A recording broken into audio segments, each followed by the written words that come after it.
El collar de la reina. Por Alexandre Dumas. Capítulo 95. La sentencia. Por la mañana, cuando todos los ruidos renacen, cuando París emprende de nuevo la vida, la condesa esperaba que la noticia de su absolución penetraría de pronto en la cárcel con la alegría y las felicitaciones de sus amigos. ¿Tenía amigos?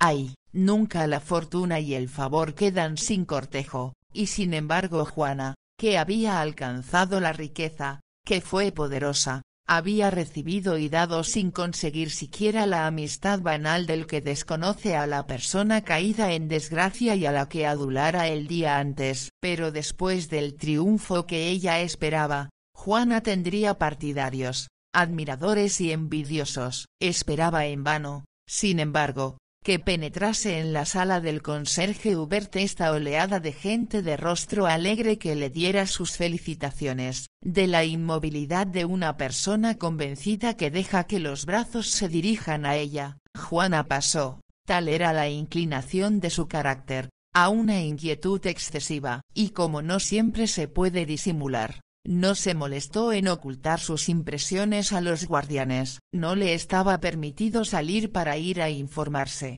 pero pasó su cabeza por uno de los postigos de una ventana y así, ansiosa, prestó oído atento a los rumores de la plaza vecina. Juana oyó entonces, no un rumor, sino una verdadera explosión de bravos, gritos, aclamaciones, un estallido que la asustó, porque no tenía la seguridad de que fuese a ella a quien se testimoniase tanta simpatía. Estos aplausos alborotados se repitieron 2 veces y dejaron paso a rumores de otra índole. Le pareció que eran de aprobación también, pero más apagados. Enseguida los transeúntes se hicieron más numerosos en el muelle, como si los grupos de la plaza se disolviesen para reunirse allí. Gran día para el cardenal, dijo un pasante de procurador. Para el cardenal, repitió Juana. Ay, pues, noticia de que el cardenal ha sido absuelto. Entró de nuevo precipitadamente en la sala, agitada, inquieta. Señora, preguntó a la mujer de Hubert, oigo decir, ¡qué gran día para el cardenal! ¿Cómo se explica? No lo sé, replicó la conserje. Juana la miró de frente. Preguntádselo a vuestro marido. Os lo ruego, añadió. La conserje obedeció por complacerla y Hubert contestó desde afuera. No lo sé. Juana, impaciente, insistió. ¿Qué querían decir los transeúntes entonces? ¿Acaso no se equivoca uno con esta clase de oráculos? Seguro que hablaban del proceso. Tal vez, dijo el caritativo Hubert, querían decir que si el señor de Rohan fuese absuelto sería un gran día para él. ¿Creéis que será absuelto? Exclamó Juana crispando los dedos. Podría ocurrir. Entonces, ¿yo? Oh, señora.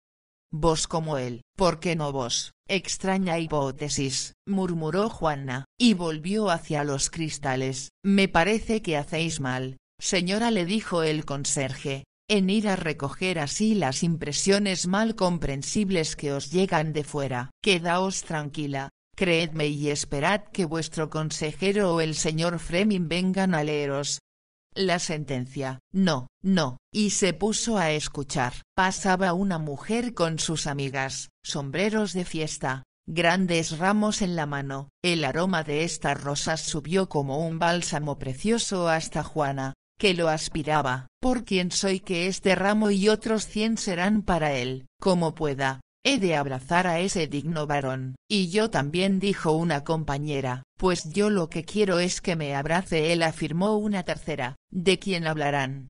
Pensó Juana. Oh, eso lo desea cualquiera. Es muy arrogante el hombre, comentó otra mujer. Y pasaron. Hablan del cardenal. Siempre él, murmuró Juana. Ha sido absuelto. Y pronunció estas palabras con tanto desánimo y certeza al mismo tiempo, que los conserjes, resueltos a no dar ocasión a una tormenta como la de la víspera, dijeron a la vez, señora, ¿Por qué no queréis que el pobre preso sea absuelto? Juana sintió el golpe y notó sobre todo el cambio de sus huéspedes. No queriendo perder su simpatía, dijo: «Oh, no me comprendéis, ¿me creéis, acaso, tan envidiosa o mala que desee el mal de mis compañeros de infortunio? Dios mío, que sea absuelto el cardenal, sí, pero que yo sepa al fin». Creedme, amigos míos, es la impaciencia lo que me tiene así. Hubert y su mujer se miraron el uno al otro como para calcular el alcance de lo que querían hacer. Un destello amarillento que surgió de los ojos de Juana, a su pesar, les detuvo cuando iban a decidirse. «¿No me decís nada?», dijo ella dándose cuenta de su error. «No sabemos nada», contestaron en voz baja. En aquel momento una orden hizo que Hubert saliera fuera de la habitación. La conserje, que había quedado sola con Juana, trató de distraerla. Fue en vano, porque todos los sentidos de la cautiva, su inteligencia, eran atraídos por los ruidos del exterior, por los soplos que ella percibía con una sensibilidad duplicada por la fiebre. La conserje, no pudiendo impedirle que mirase o escuchase, se resignó. De pronto, se notaron grandes rumores y expectación en la plaza. La muchedumbre afluyó hacia el puente desde el muelle con gritos tan unánimes, que Juana se estremeció. Los gritos no cesaban, iban dirigidos a un coche descubierto, cuyos caballos, retenidos más por la muchedumbre que por las manos del cochero, marchaba al paso. Poco a poco, la multitud, apretándolos, estrechándolos, llevaba en vilo a los caballos, carroza y a las dos personas que iban dentro. A pleno sol, bajo una lluvia de flores, bajo un palio de follaje que 1000 manos agitaban por encima de sus cabezas, la condesa reconoció a estos dos hombres que enloquecían a la multitud entusiasta. Uno de ellos, pálido por el triunfo, espantado por su popularidad, se había quedado grave, aturdido, tembloroso. Dos mujeres iban subidas en los estribos del carruaje, y le asían las manos para llenárselas de besos. Otras, más felices todavía, habían montado en la parte trasera de la carroza, al lado de los lacayos e insensiblemente, apartando los obstáculos que molestaban a su amor, se apoderaban de la cabeza del personaje idolatrado y le daban un beso respetuoso y sensual, dejando después sitio para otras tantas afortunadas. Este hombre adorado, era el cardenal de Rohan. Su compañero, fresco, alegre, centelleante, había recibido una acogida menos expresiva, pero también muy halagadora, en proporción. Por otra parte se le retribuía con vivas, con gritos.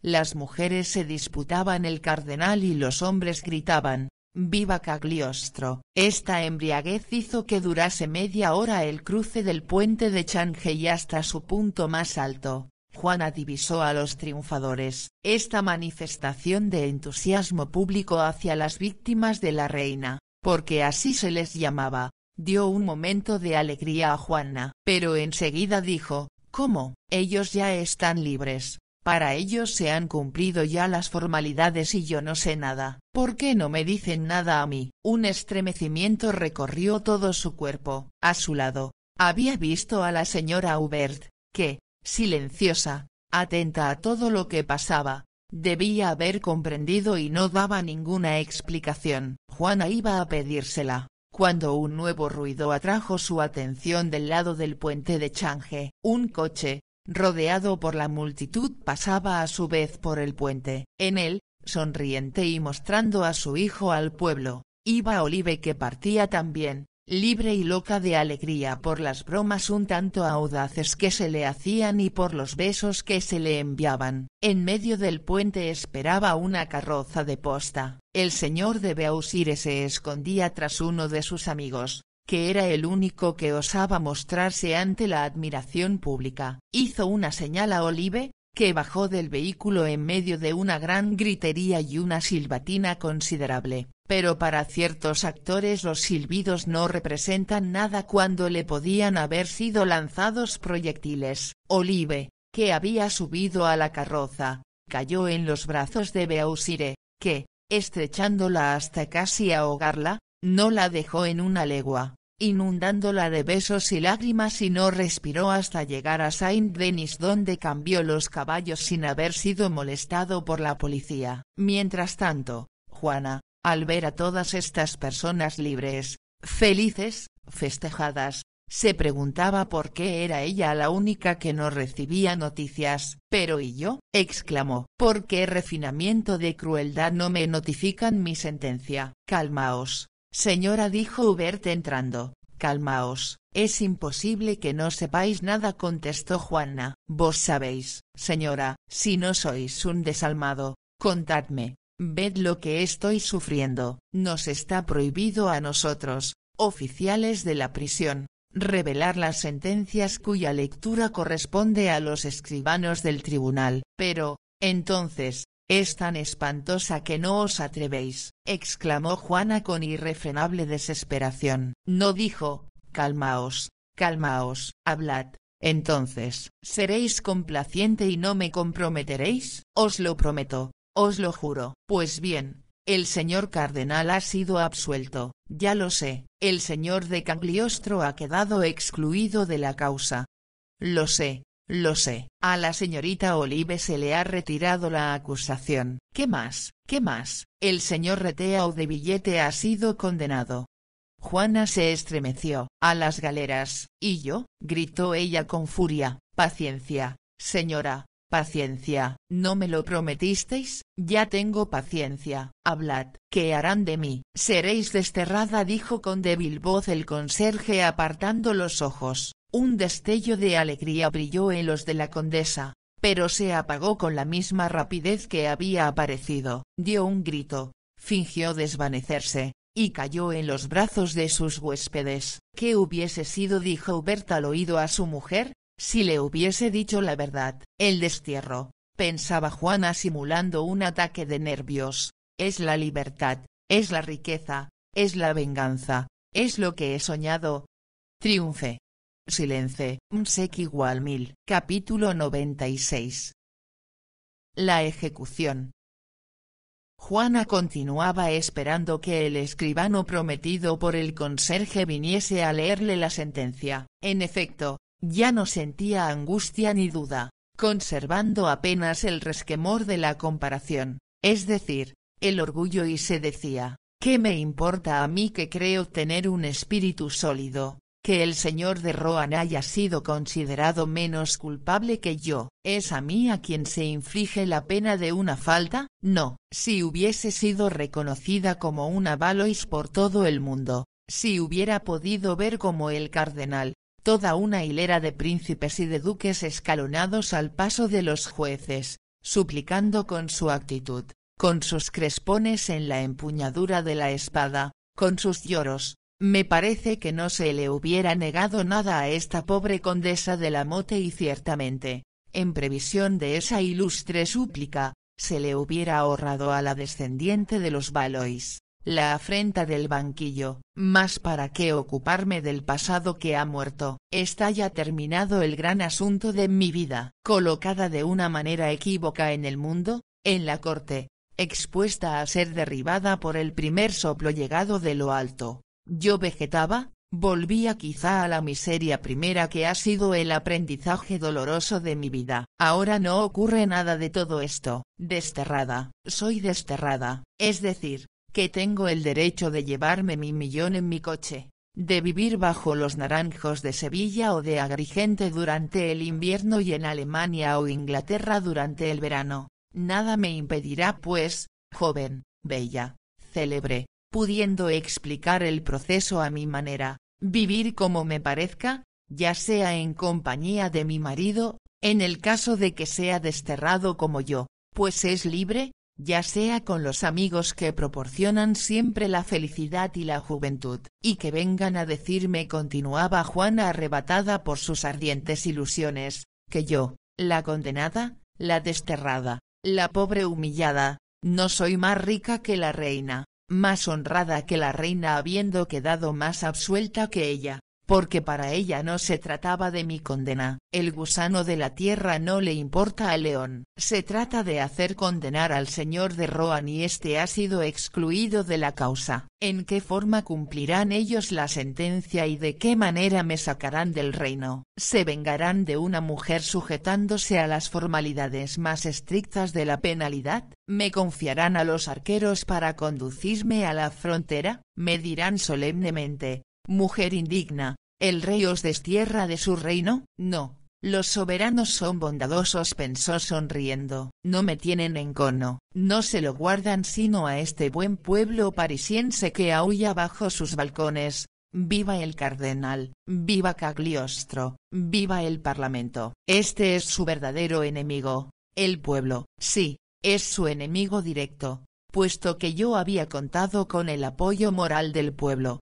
Y he tenido éxito. Juana, en esta situación de ánimo, hacía sus pequeños preparativos y arreglaba sus cuentas consigo misma. Se ocupaba ya de la colocación de sus diamantes, de su residencia en Londres. Era verano, cuando el recuerdo de Reteau de Billete le vino a la mente y no al corazón. Pobre muchacho, pensó sonriendo malignamente, él ha sido el que ha pagado por todos. Hace falta siempre en las expiaciones un alma vil, en el sentido filosófico, y cada vez que una necesidad de estas aparece, surge la víctima propiciatoria y con ella el golpe que tiene que herirle. Pobre Reteau, desmedrado, miserable, paga hoy sus panfletos contra la reina, los atrevimientos de su pluma, y Dios, que señala a todos un lugar en el mundo, habrá querido destinarle una existencia de bastonazos, intermitentes entregas de luises de oro, celadas, calabozos, con un desenlace de galeras. He aquí a lo que conduce la astucia en lugar de la inteligencia, la malicia en lugar de la maldad, el espíritu de agresión sin la perseverancia y la fuerza. ¿Cuántos otros seres dañinos en la creación,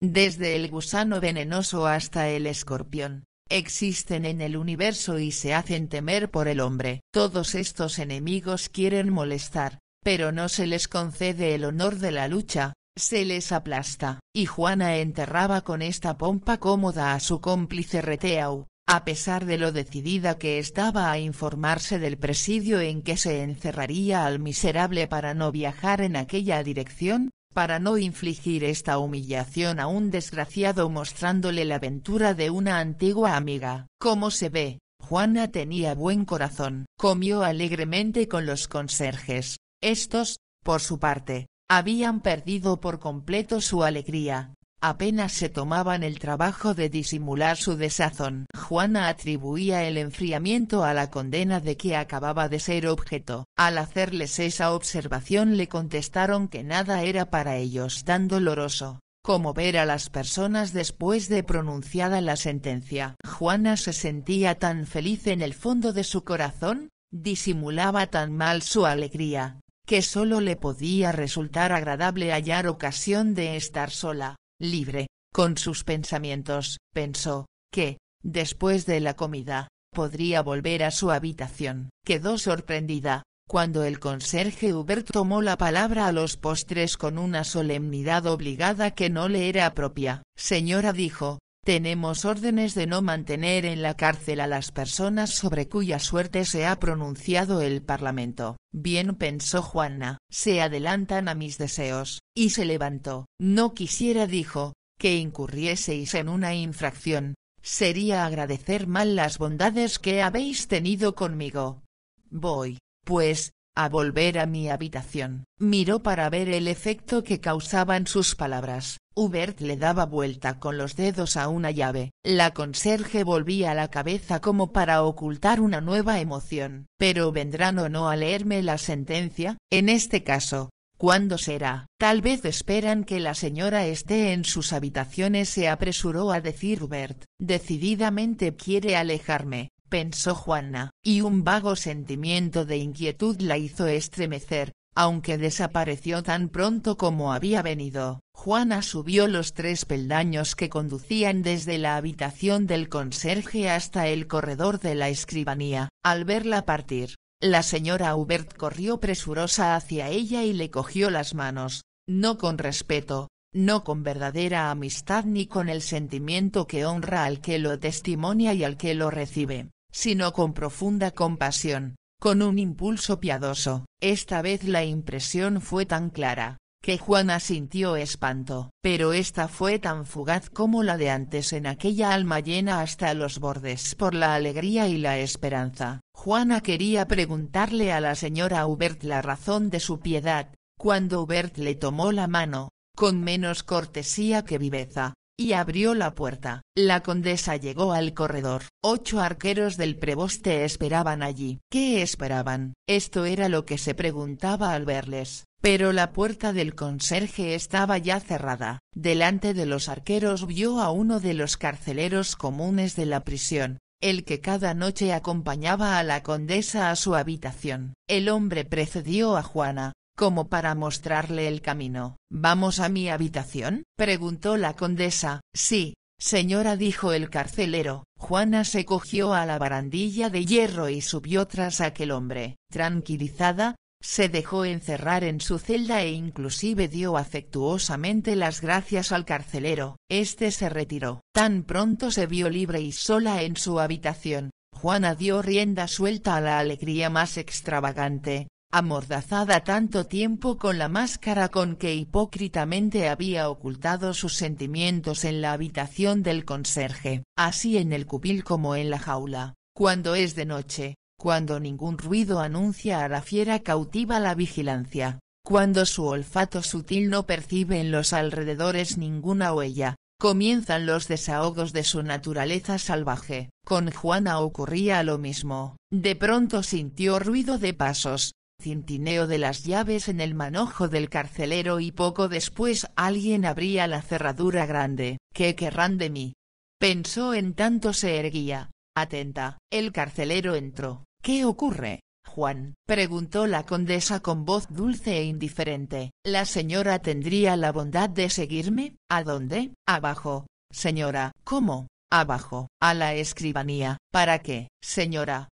Juana se adelantó hasta el hombre, que vacilaba, y divisó, en el extremo del corredor, a los arqueros del preboste que antes había hallado abajo. En fin, dijo ella con emoción, decidme qué quieren de mí en la escribanía. Señora, es el señor Doillot, vuestro defensor, que puede hablaros. ¿En la escribanía? ¿Por qué no aquí, puesto que muchas veces tenía permiso para venir? Señora, el señor Doillot ha recibido cartas de Versalles de las que os quiere dar cuenta. Juana no notó lo ilógico de esta respuesta. Una sola frase la conmovió. Cartas de Versalles, cartas de la corte, sin duda. ¿Será que la reina ha intercedido cerca del rey después de la sentencia? ¿Será que?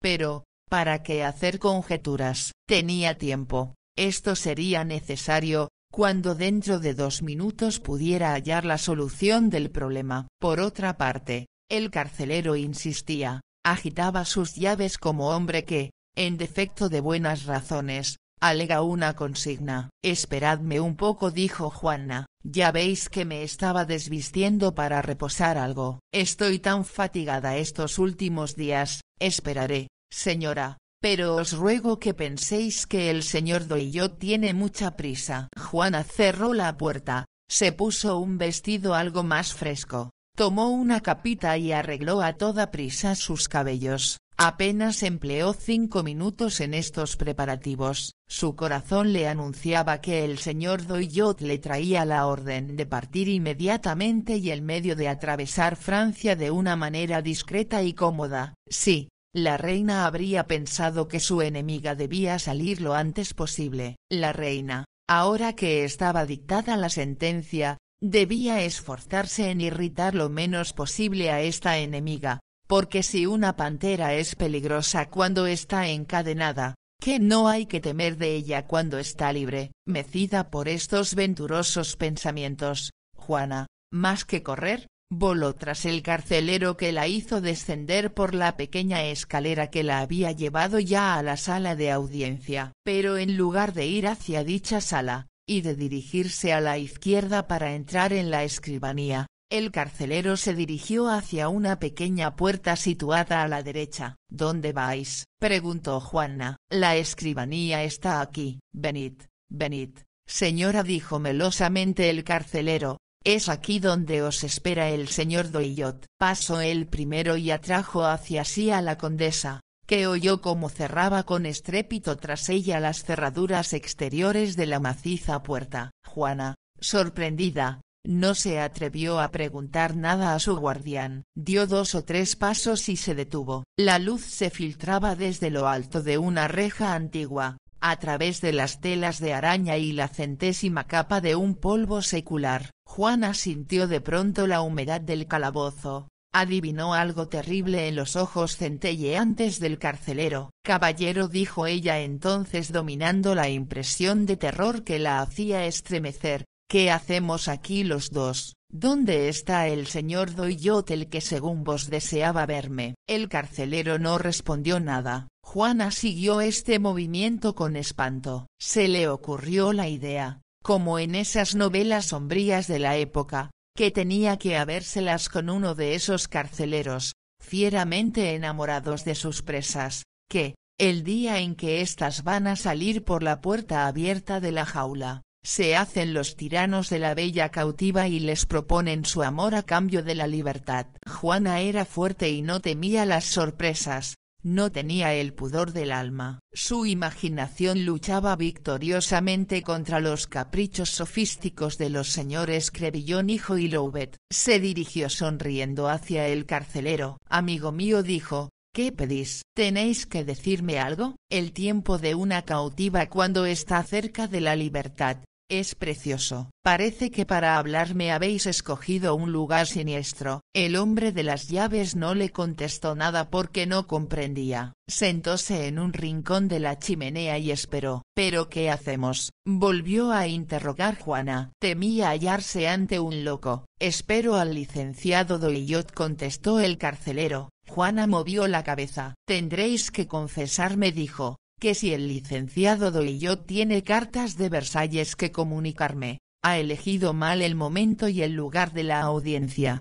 No es posible que el licenciado Doillot me haga esperar aquí, debe haber otra cosa. Apenas acababa de pronunciar estas palabras, cuando una puerta que no había notado se abrió frente a ella. Era una de esas trampas circulares, verdaderos monumentos de madera y de hierro, que, al abrirse, recortan en el fondo que ocultan un círculo cabalístico, en el centro del cual los personajes o el paisaje aparecen vivos como por arte de magia. En efecto, tras esta puerta había unos peldaños que desembocaban en algún corredor mal iluminado, pero por el que circulaba viento fresco, y más allá de aquel corredor, por un momento, uno tan solo, tan rápido como una centella, Juana divisó, levantándose sobre sus pies, un espacio parecido al de una plaza en el que había un tropel de hombres y mujeres de ojos centelleantes, pero repetimos que fue para Juana más bien una visión que un golpe de vista.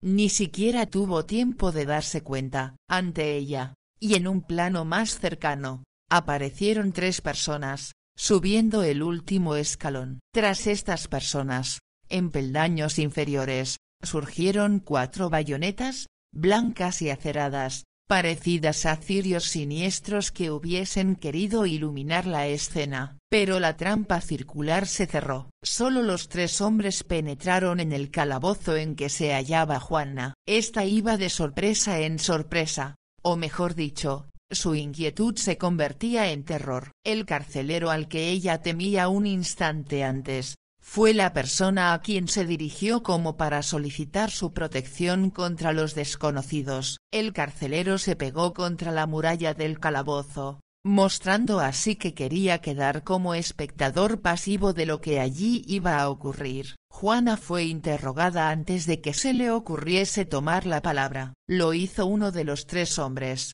El más joven, iba vestido de negro, llevaba el sombrero en la cabeza y daba vueltas con las manos a unos papeles enrollados. Los otros 2, imitando la actitud del carcelero, se sustrajeron a las miradas colocándose en la parte más sombría de la sala. «Sois Señora, dijo el desconocido, Juana de Saint-Remy de Valois, esposa de María Antonio Nicolás, conde de la Motte. Sí, caballero, replicó Juana. Nacisteis en Fontete, el día 22 de julio de 1756. Sí, caballero. ¿Vivís en París, calle de Neuve-Saint-Gilles? Sí, caballero.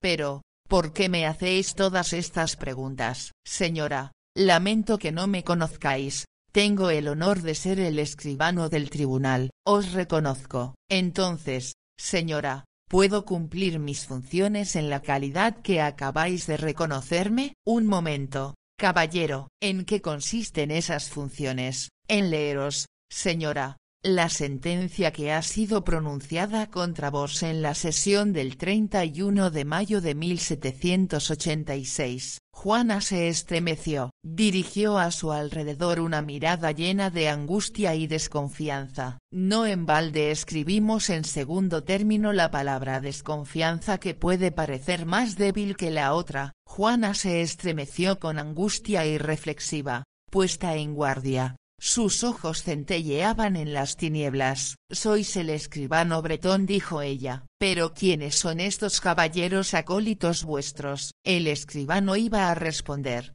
cuando el carcelero, anticipándose, corrió hacia él y deslizó en su oído estas palabras llenas de miedo o de elocuente compasión: «No se lo digáis». Juana oyó, miró a los dos hombres más atentamente que hasta entonces. Le extrañó ver el traje gris con botones de hierro del uno y la casaca y el gorro de pelo del otro. El extraño mandil que cubría el pecho de este último llamó la atención de Juana. Parecía quemado en algunas de sus partes y manchado de sangre y aceite en otras. Retrocedió, atónita. El escribano, acercándose, le dijo: «De rodillas, señora». «¿De rodillas?», exclamó Juana. «De rodillas yo, una Valois. De rodillas, es la orden, señora», dijo inclinándose el escribano. «Pero caballero», objetó Juana con fatal sonrisa, ¿no pensáis que hace falta que os enseñe la ley? No se puede colocar a nadie de rodillas sino para imponerle la retractación pública. Y bien, señora, y bien, caballero, no se obliga a la retractación pública sino en virtud de sentencia que imponga una pena infamante. El destierro, no es, que yo sepa, una pena infamante en la ley francesa. «Yo no os he dicho que fueseis condenada al destierro», dijo el escribano con grave y triste gesto. «Entonces», exclamó Juana arrebatada, «¿a qué se me condena? Es lo que vais a saber escuchando la sentencia, señora, y para oírla, me haréis el favor de arrodillaros». «Jamás, jamás, señora.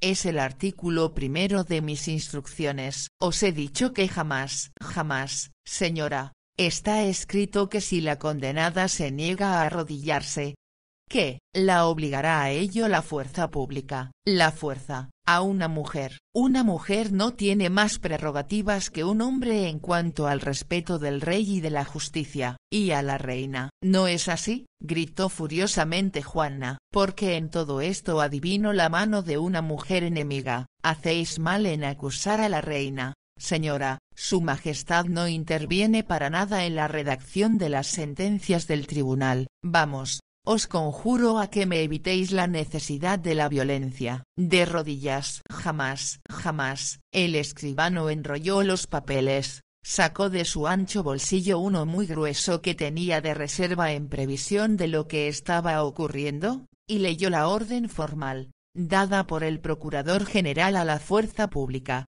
para obligar a la acusada rebelde a arrodillarse conforme lo requiere la justicia. Juana se agazapó en una esquina de la prisión, desafiando con la mirada a esta fuerza pública que ella creía que eran las bayonetas que surgían en la escalera, tras la puerta. Pero el escribano no ordenó abrir esa puerta, hizo una señal a los dos hombres de que hemos hablado, los cuales se acercaron tranquilamente, fuertes e inconmovibles, como las máquinas de guerra que se preparan en los sitios. Cada uno de ellos tomó a Juana por los hombros y la arrastró hasta la mitad de la sala a pesar de sus gritos. El escribano se sentó, impasible, y esperó. Juana no comprendía por qué se la arrastraba así y no tuvo más remedio que permanecer casi arrodillada. Unas palabras del escribano hicieron que se diese cuenta de esto. Inmediatamente el resorte se distendió y Juana dio un salto de 2 pies sobre el suelo a pesar de los brazos que la sujetaban. «Es inútil que gritéis así», dijo el escribano,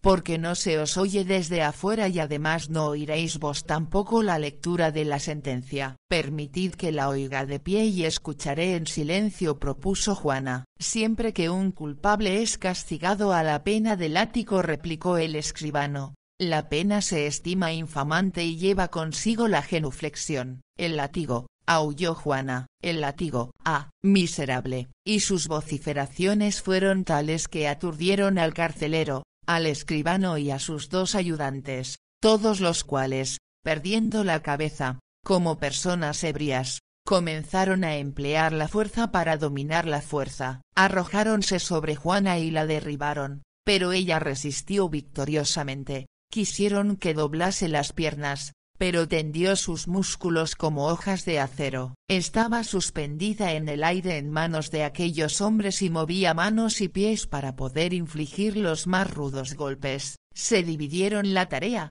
uno de ellos le sujetó los pies como en un tornillo y los demás la levantaron por las muñecas y gritaron al escribano: «Leed, continuad leyendo la sentencia, señor escribano, o no acabaremos nunca con esta rabiosa». «No dejaré leer nunca una sentencia que me condena a la infamia», gritó Juana debatiéndose con una fuerza sobrehumana, y uniendo la acción a la palabra dominó la voz del escribano con rugidos y gritos tales que no se oyó ni una sola de las palabras que él leyó. Una vez acabada la lectura, el escribano dobló los papeles y guardóselos de nuevo en el bolsillo. Juana, creyendo que había acabado, se calló y trató de hacer acopio de fuerzas para continuar desafiando todavía a esos hombres. A los rugidos siguieron carcajadas más feroces aún. «Y la sentencia será cumplida en la plaza de las ejecuciones, en el patio de justicia del palacio», continuó leyendo el escribano. «Públicamente», aulló la desgraciada. «Oh, señor de París, os entrego esta mujer», acabó diciendo el escribano al hombre del mandil de cuero. «¿Quién es este hombre?», dijo Juana en el paroxismo de su furia. «El verdugo», respondió el escribano inclinándose. Apenas el escribano hubo terminado estas palabras, los 2 ejecutores se apoderaron de Juana y la levantaron para conducirla hacia el lado de la galería que ella viera, más allá de la puerta, donde los soldados contenían a la muchedumbre. El patio pequeño, llamado de la justicia, apareció de pronto con los 2 o 3 mil espectadores a los que la curiosidad de los preparativos y el montaje del cadalso había reunido. Sobre un estrado elevado cerca de 8 pies, un poste negro, provisto de anillos de hierro, se levantaba ostentando un cartel en la parte superior que el escribano, seguramente cumpliendo órdenes recibidas, había tratado de que fuese ilegible. Este estrado no tenía barandilla y se subía a él por una escalera que tampoco la tenía. La sola balaustrada que se notaba era la que formaban las bayonetas de los arqueros, las cuales impedían el acceso como una reja de puntas relucientes. La muchedumbre, viendo que las puertas del palacio se abrían, que los comisarios llegaban con sus varillas, que el escribano venía con los papeles en la mano, inició un movimiento de ondulación parecido al del mar. De todas partes surgían gritos de «ahí está, resonando junto con epítetos poco honorables para la condenada y aquí y allá algunas observaciones poco caritativas para los jueces. Porque Juana tenía razón, después de su condena se había hecho un partido. Todos los que la despreciaban 2 meses antes, la hubiesen rehabilitado desde que la supieron antagonista de la reina. Pero el señor de Crosne lo había previsto todo. Las primeras filas de esta sala de espectáculo habían sido ocupadas por un núcleo de gentes adictas a los que pagaban los gastos del mismo. Se notaba, cerca de agentes de anchas espaldas, a las mujeres más devotas del cardenal de Rohan se había hallado el medio de utilizar en favor de la reina los enconos despertados en su contra, los mismos que habían aplaudido al señor de Rohan por antipatía a María Antonieta, venían a silbar a la señora de la Motte, que había sido lo suficiente imprudente para separar su causa de la del cardenal. Su aparición en la pequeña plaza fue saludada con furiosos gritos de «abajo la Motte, abajo la falsaria», que eran la mayoría de los que escaparon de los más robustos pechos. Ocurrió también que aquellos que intentaron expresar su piedad hacia Juana o su indignación contra la sentencia que la condenaba, fueron considerados como enemigos del cardenal por las damas de la Haye, o como enemigos de la reina por los agentes, viéndose en esta forma maltratados por los dos sexos interesados en conseguir el envilecimiento de la condenada. Juana había llegado al final de sus fuerzas, pero no de su rabia, ya no gritaba, porque sus gritos se perdían en el clamor conjunto de los ruidos y de la lucha, pero con su voz clara, vibrante, metálica, dirigió algunas palabras que hicieron cesar como por encanto todos los murmullos. «¿Sabéis quién soy?», dijo. «¿Sabéis que llevo en mis venas la sangre de vuestros reyes? ¿Sabéis que se castiga en mí, no a una culpable sino a una rival? No solo una rival, sino una cómplice». Aquí se vio interrumpida por los clamores de los más inteligentes empleados del señor de Crosne, pero ella había despertado, sino el interés, al menos la curiosidad del pueblo es una sed que debe ser saciada. El silencio que Juana notó, le demostró que quería escuchársele. Sí, repitió, una cómplice. Se castiga en mí a la que sabe los secretos de...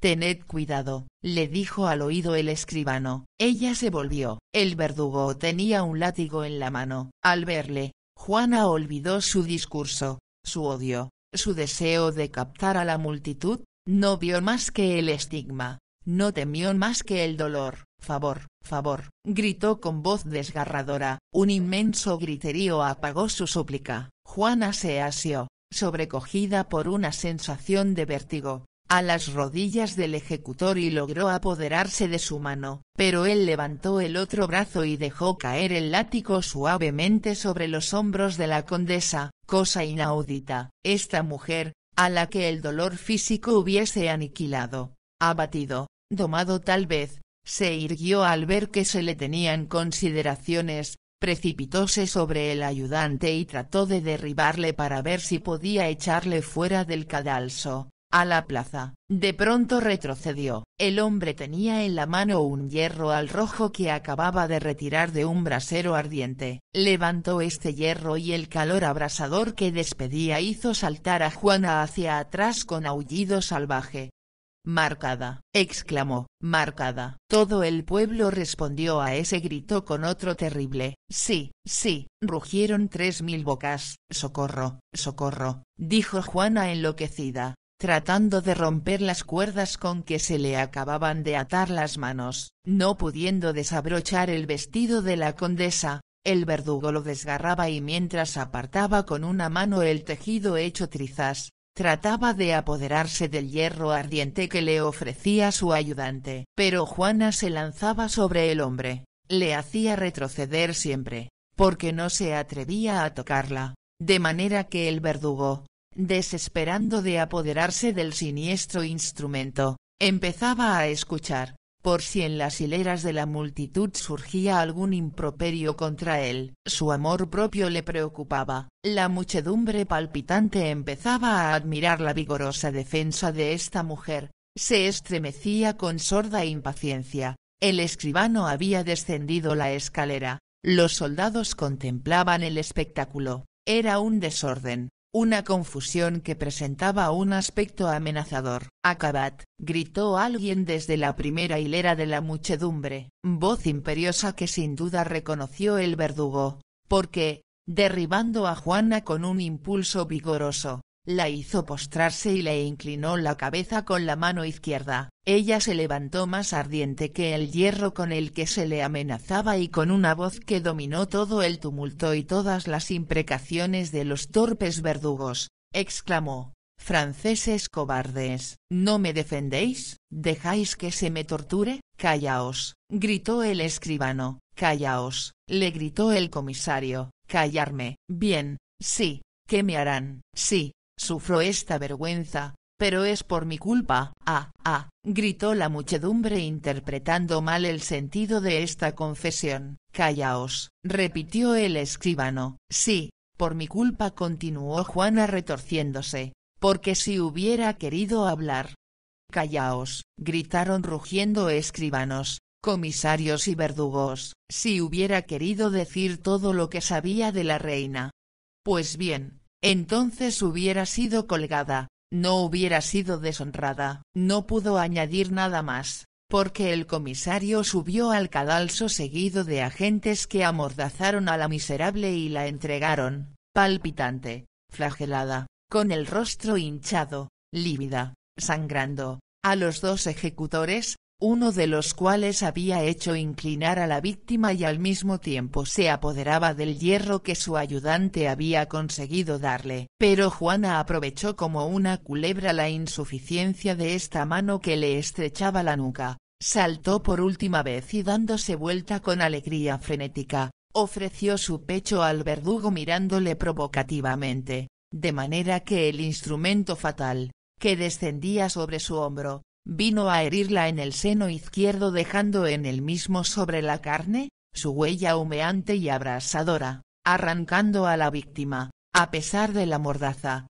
uno de esos aullidos que no tienen equivalente en ninguna de las entonaciones que puede reproducir la voz humana. Juana se doblegó ante el dolor y la vergüenza, estaba vencida. Sus labios no dejaron escapar ya el menor sonido, sus miembros no se estremecieron más, se había desvanecido. El verdugo se la llevó, cargándola sobre sus hombros, y descendió con ella, con paso incierto, la escalera de la ignominia. En cuanto al pueblo, silencioso también, ya porque aprobase o porque estuviese consternado, no se dispersó por las 4 salidas de la plaza sino cuando vio cerrarse las puertas de la conserjería tras Juana, después de haber contemplado cómo demolían lentamente el cadalso, pieza a pieza. Después de haberse convencido de que no había epílogo en el drama espantoso cuya representación le había sido ofrecida, los agentes vigilaron hasta las últimas manifestaciones de los asistentes. Sus primeras órdenes habían sido expresadas tan claramente, que hubiera sido una locura oponer alguna objeción a la lógica, armada de garrotes y de esposas. La objeción, si se produjo, debió ser tranquila e interiormente. Poco a poco la plaza adquirió su calma ordinaria, solo en el extremo del puente, cuando este tropel se hubo disgregado, 2 jóvenes irreflexivos, que se retiraban como los demás, tuvieron entre ellos el siguiente diálogo: ¿ha sido realmente la señora de la Motte la que el verdugo ha marcado? ¿Lo creéis, Maximiliano? Se dice, pero yo no lo creo, replicó el mayor de los 2 jóvenes. De manera que opináis que no era ella, ¿verdad? Añadió el otro, un hombre de corta estatura, ojos grandes y luminosos como los de las aves nocturnas y cabello corto y grasoso. No, ¿verdad que no ha sido la señora de la Motte a la que han marcado? Los agentes de estos tiranos han apartado a su cómplice, hallaron para descargar la acusación que pesaba sobre María Antonieta, una señorita Olive que se ha confesado entregada al cardenal, y una supuesta señora de la Motte que se reconoció falsaria. Me diréis que existe la marca. Bah, comedia pagada al verdugo y a la víctima. Eso es todo. El compañero de este hombre escuchaba, sonriendo. ¿Qué contestáis? Dijo el hombrecillo. ¿No pensáis como yo? Difícil es que haya quien acepte por dinero ser marcada en el pecho, replicó el interpelado. La comedia de que habláis no me parece tal asunto de dinero, os digo. Se paga a una condenada que debe ser marcada por cualquier otra causa, se le paga para decir 3 o 4 frases pomposas y después se la amordaza cuando está a punto de renunciar. Va, dijo flemáticamente el que había sido llamado Maximiliano, seguís por un terreno por el que no puedo acompañaros, es poco sólido. Dijo el otro, entonces haréis lo mismo que los demás papanatas, acabaréis por decir que visteis marcar a la señora de la Motte, son caprichos vuestros. Hace poco no os expresabais así, porque positivamente me habéis dicho, no creo que sea la señora de la Motte la que ha sido marcada. No lo creo aún, prosiguió el joven sonriendo, pero tampoco creo que la marcada sea una de las criminales que vos decís. Entonces, ¿quién creéis que sea? La reina, dijo el joven con voz aguda a su siniestro compañero, y acentuó estas palabras con indefinible sonrisa. El otro retrocedió soltando una carcajada y aplaudiendo la broma. Después, mirando a su alrededor, dijo, adiós, Robespierre. Adiós, Marat, respondió el otro, y se separaron. Capítulo 97. El matrimonio. El mismo día de la ejecución, al mediodía, el rey salió de su gabinete de Versalles y se le oyó despedir al señor de Provenza con estas palabras, rudamente pronunciadas: caballero, asisto hoy a una misa de casamiento, os ruego que no me habléis de cosas de casa y sobre todo si son malas, sería de mal augurio para los nuevos esposos a los que yo quiero y a los que protegeré. El conde de Provenza frunció el ceño, sonriendo no obstante, saludó profundamente a su hermano y entró en sus habitaciones. El rey prosiguió su camino en medio de los cortesanos esparcidos en las galerías, sonriendo a unos y mirando altivamente a los otros, según que hubiesen estado a su favor o en su contra en el asunto que el Parlamento acababa de juzgar. Llegó en esta forma hasta el salón cuadrado en el que estaba la reina, rodeada de sus damas de honor y de sus gentiles hombres. María Antonieta,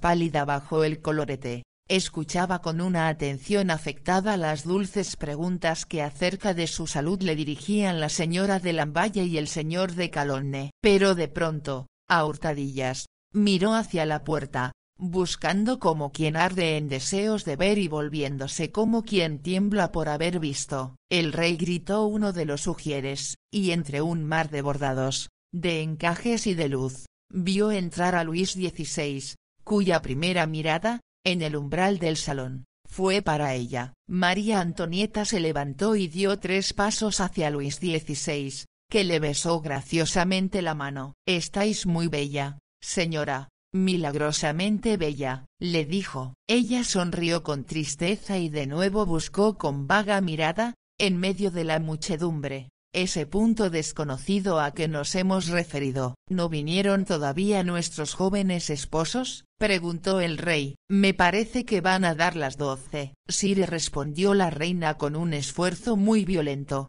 solo ha llegado el señor de Charny, espera en la galería que vuestra majestad le ordene entrar. Charny, dijo el rey sin notar el silencio expresivo que había seguido a las palabras de la reina. Charny está ahí, que venga, que venga. Algunos gentiles hombres se adelantaron para dirigirse al encuentro del señor de Charny. La reina apoyó nerviosamente sus dedos sobre su corazón y adoptó una actitud rígida dando la espalda a la puerta. Verdaderamente es mediodía, repitió el rey, y la prometida debiera ya estar aquí. Cuando su majestad decía esto, el señor de Charny aparecía en la entrada del salón, oyó las últimas palabras del rey y respondió inmediatamente: ruego a vuestra majestad excuse el retardo involuntario de la señorita de Taverney. Desde la muerte de su padre no ha dejado el lecho. Hoy se levanta por primera vez y estaría ya a las órdenes de vuestra majestad a no haber sido por un desvanecimiento que ha tenido. Esta querida niña amaba tanto a su padre, dijo en voz alta el rey,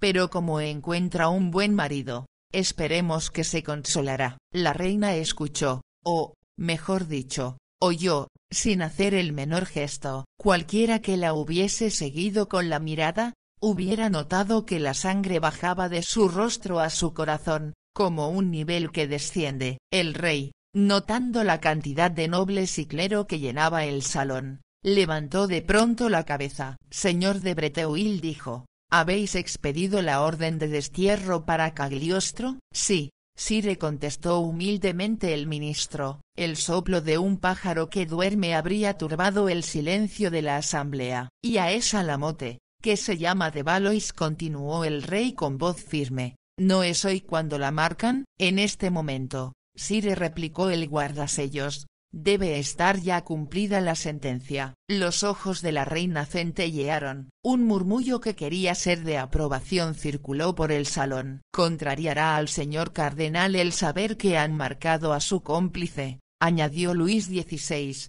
con un rigor que jamás se había notado en él antes de este asunto, y tras esta frase, su cómplice, dirigida a un acusado que el Parlamento acababa de absolver. Tras esta frase que maltrataba al ídolo de los parisienses y que condenaba como ladrón y falsario a uno de los primeros príncipes de la Iglesia, uno de los primeros príncipes franceses, el rey, como si hubiera desafiado solemnemente al clero, a la nobleza, al Parlamento y al pueblo, para sostener el honor de su mujer, dirigió a su alrededor una mirada impregnada de la cólera y la majestad que nadie había sentido en Francia desde que los ojos de Luis XIV se habían cerrado para el sueño eterno. Ni un murmullo, ni una palabra de asentimiento acogieron esta venganza que el rey se tomaba contra aquellos que habían conspirado para deshonrar a la monarquía. Entonces se aproximó a la reina, que le tendía las dos manos con la efusión de un profundo agradecimiento. En aquel momento aparecieron en un extremo de la galería,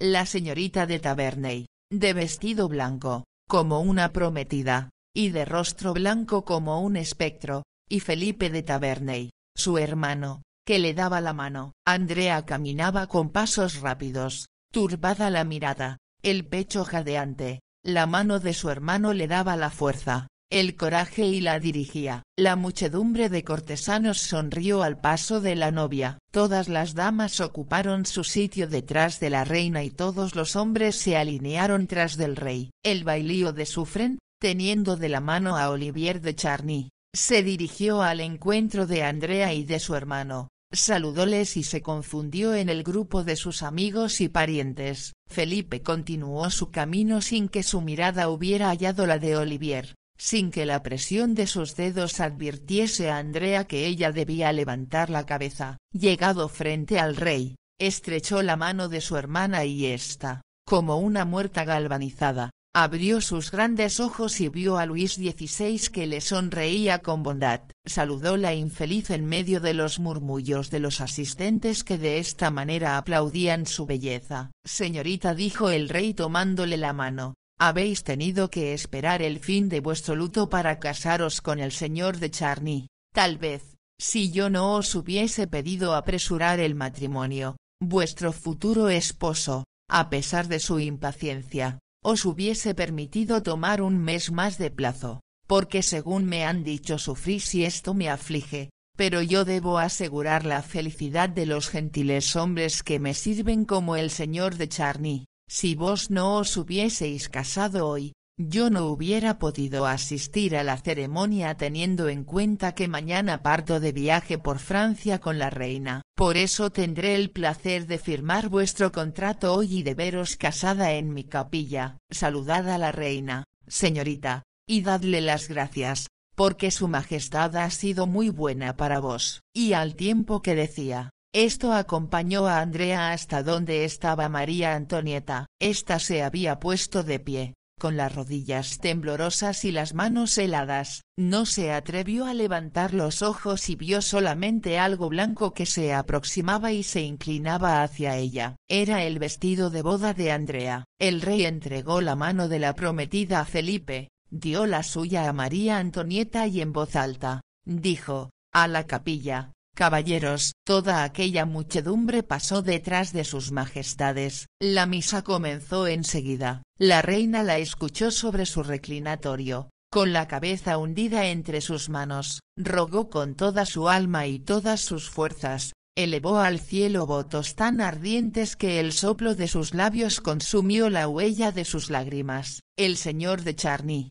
pálido y hermoso, sintiendo sobre su persona el peso de todas las miradas, permaneció tranquilo y valiente como si hubiera estado a bordo, en medio de torbellinos de llamas y entre tormentas de metralla inglesa, solo que sufriendo más. Felipe, con la mirada dirigida hacia su hermana, a la que veía estremecerse y vacilar, parecía presto a ofrecerle ayuda con una palabra, un gesto de consuelo o de amistad. Pero Andrea no se hizo traición a sí misma, permaneció con la cabeza alta, respirando continuamente el frasco de sales, vacilante como la llama de un cirio, pero de pie y tratando de vivir por la fuerza de su voluntad. Ella no dirigía súplicas al cielo, ni hacía votos para el porvenir, no tenía nada que esperar ni temer, no era nada para los hombres ni para Dios. Mientras el sacerdote hablaba, mientras se sentía el tintineo de la campana sagrada,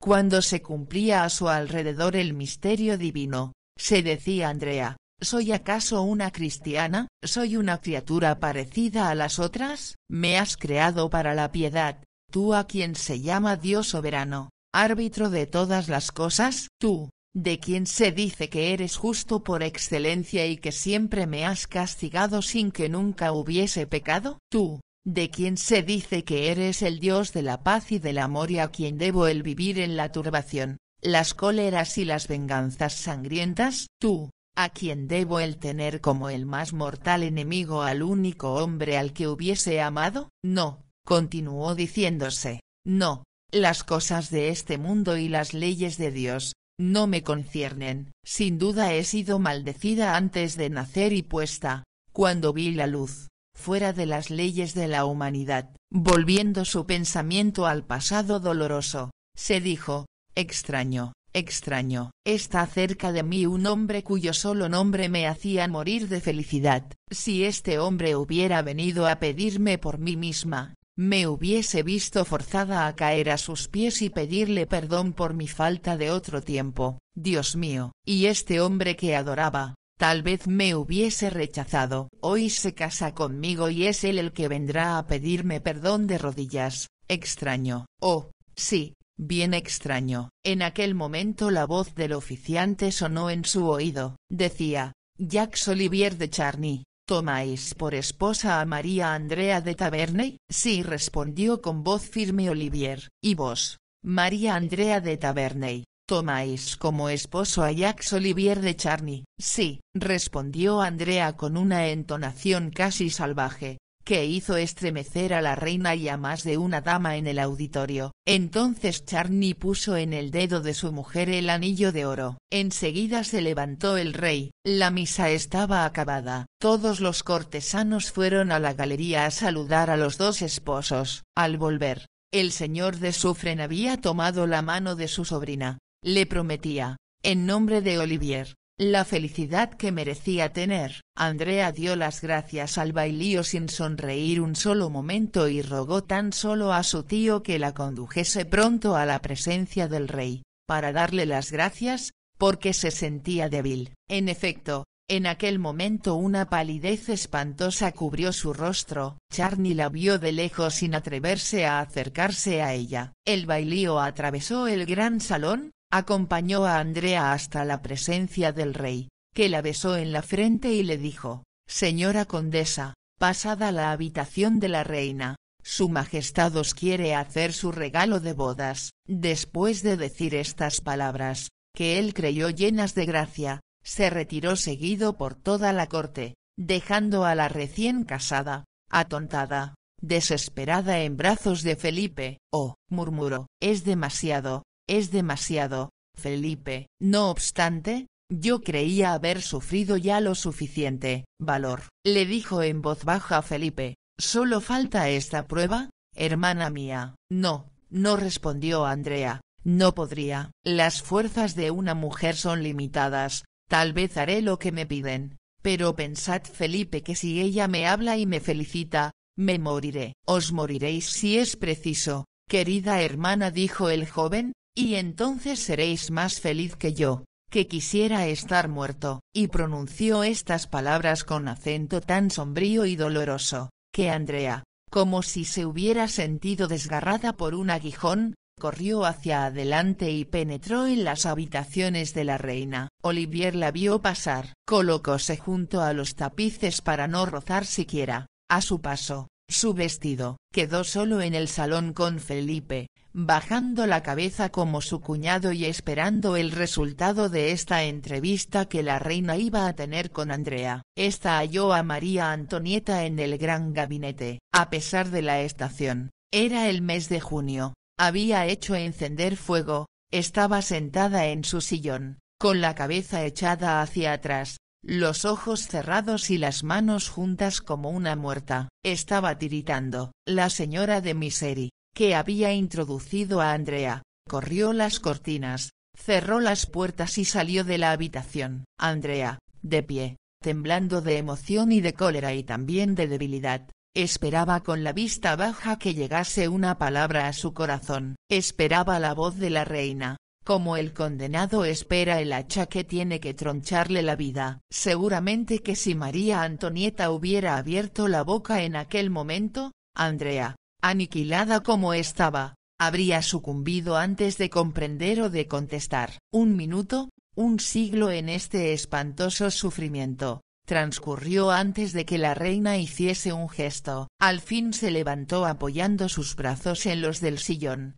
tomó de la mesa un papel que sus dedos vacilantes dejaron escapar muchas veces. Después, caminando como una sombra, sin que se oyese otro ruido que el roce de su vestido con la alfombra, llegó hasta donde estaba Andrea y le entregó el papel sin pronunciar una palabra. Entre ambos corazones la palabra era superflua. La reina no tenía necesidad de estimular la comprensión de Andrea y ésta no podía dudar un momento de la grandeza de alma de la reina. Cualquiera otra hubiera supuesto que María Antonieta le ofrecía una crecida pensión, la firma de un acta de propiedad o el título de algún cargo en la corte. Andrea adivinó que el papel contenía otra cosa, lo tomó y sin moverse del lugar que ocupaba, se puso a leerlo. Los brazos de María Antonieta cayeron a lo largo de su cuerpo. Sus ojos se levantaron lentamente hasta Andrea. Andrea había escrito la reina: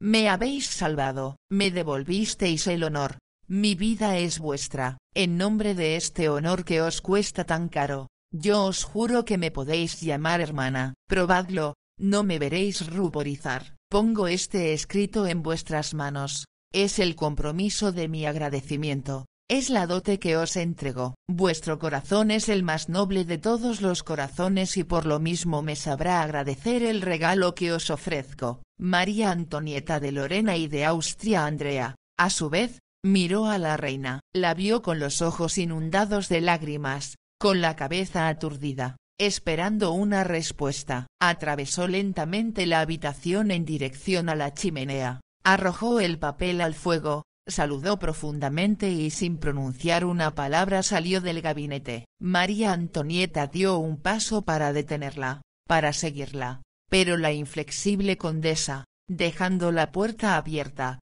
fue al encuentro de su hermano en el salón vecino. Felipe llamó a Charny, le tomó la mano que puso en la de Andrea, mientras que en el umbral del gabinete, tras los tapices, que ella apartaba con la mano, la reina asistía a la dolorosa escena. Charny se fue como el prometido de la muerte a quien su lívida novia se lleva. Se fue mirando hacia atrás la pálida cara de María Antonieta que, paso a paso, le vio desaparecer para siempre. Al menos, ella lo creía así. En la puerta del castillo, dos carruajes de viaje esperaban. Andrea subió en el primero. El conde de Charny se aprestaba a seguirla. «Caballero», dijo la nueva condesa, «me parece que partís para Picardía».